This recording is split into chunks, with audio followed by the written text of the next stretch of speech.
আজকে তারা আমাদের ছেলেরা বলছে সাংবাদিক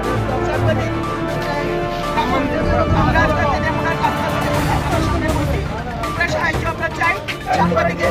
আক্রমণ আমরা এই প্রতিবাদ জানাইতেছি আমাদের সমর্থন আমরা চাই তাড়াতাড়ি আসতে আমরা কিন্তু রাস্তা আমি বুঝলে যাবো আমি সরকারি দলের বিধায়ক আমি অন্যায়ের বিরুদ্ধে প্রতিবাদ আমি করবো কি করবো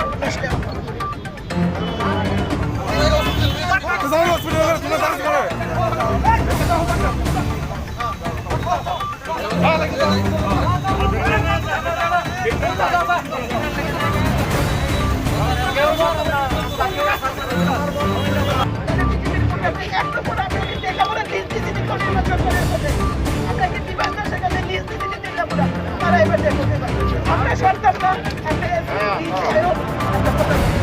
আমরা সরকার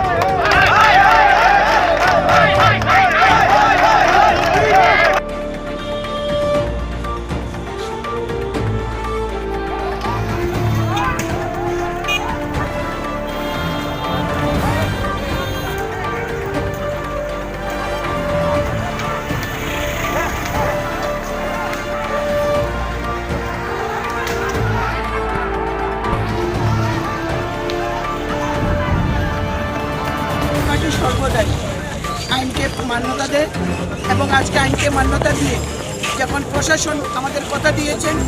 তেলেমুরা যারা আজকে গুন্ডামি করেছে সেই অনির্বাণ সরকার আর বিভাস দাস তাদেরকে 24 ঘন্টার মধ্যে পুলিশ গ্রেফতার করবে অন্যথা তাদের বিরুদ্ধে কী ব্যবস্থা নেয় সরকার আমরা সেদিকে তাকিয়ে রয়েছি আমরা মাননীয় মুখ্যমন্ত্রীর কাছ থেকে আশ্বস্ত পেয়েছি আমরা আশ্বস্ত হয়েছি আমাদের খোয়াই জেলার পুলিশ সুপারের কাছে আমরা আশ্বস্ত হয়ে আমরা আজকে পথ অবরোধ তুলেছি আমরা তাদেরকে সময় দিয়েছি অবিলম্বে তাদেরকে গ্রেপ্তার করে তাদের বিরুদ্ধে যত উপযুক্ত শাস্তি প্রদান প্রশাসন করবে আইন করবে সেদিকে ভরসা রেখে আজকে আমরা পথ অবরোধ করছি আবারও কোথাও যদি যুব মোর্চা আক্রান্ত হয় আবারও যদি কোথাও সাংবাদিক আক্রান্ত হয় আমরা দ্বিধাবোধ করবো না তেলেমুরা রাজপথ আমরা এইভাবে বন্ধ করে দেব এবং আমরা আইন হাতে তুলে নিতে পারবো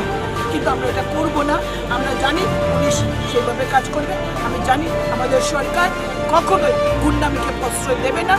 এবং সাংবাদিকরাও এক হয়ে এই অত্যাচারের বিরুদ্ধে রুখে দাঁড়াবে আজকে ওয়ার্ল্ড প্রেস ডেতে আমরা কখনোই কামনা করিনি একজন সাংবাদিক বিশেষ করে একজন নিরীহ একটি ছেলে এভাবে আক্রান্ত হবে অনির্বাণের মতো একটা গুন্ডার কাছে আর বিভাস দাসের মতো একটা গুন্ডার কাছে যারা 25 বছর তেলিয়ামুড়াতে গুন্ডামি করে যে আজকে কংগ্রেসে গিয়ে মুখোশ পাল্টাতে চাইছে এবং সিপিএমের পার্টি অফিস থেকে তারা আজকে অস্ত্রশস্ত্র নিয়ে আমাদের ছেলেদের উপর আক্রমণ করেছে আপনাদের বুঝতে হবে তারা কংগ্রেস নয় কংগ্রেসের জামা পরে তারা সিপিএমের দালালি করছে এবং সিপিএমকে তেলিয়ামুড়াতে আবার এইভাবে তারা দুর্নাম করছে। তারা আসলে কোনো পার্টিরই লোক নয়, তারা নিজেরাই গুন্ডা, সেটা আবারও আজকে প্রমাণ করলো। আমরা ভারতীয় জনতা যুব মোর্চা কতখানি আইন সচেতন, কতখানি এখনো সরকারের উপর ভরসা রাখে, প্রশাসনের উপর ভরসা রাখে। তারা তাদের বিধায়কের সাথে রাস্তা অবরোধ করেছে, আইনকে হাতে তুলে নেয়নি। তাদের সময়ে দুজন সাংবাদিক, ত্রিপুরার বিখ্যাত সাংবাদিক, তাদের খুন হয়েছে, তাদের বিচার করেনি, বিচারের জন্য চেষ্টা করেছে, তো বিপ্লব কুমারদের চেষ্টা করছে। আজকে তেলিয়ামুড়ার বুকে এমন একজন তরুণ সাংবাদিকের উপর আক্রমণ করেছে, তাকে বিজেপির গুন্ডা বলে অনির্বাণ সরকার তাকে মেরেছে, বিভাস দাস তার মাথা ফাটিয়ে দিয়েছে। তার প্রতিবাদে আমরা আন্দোলনে বসেছি।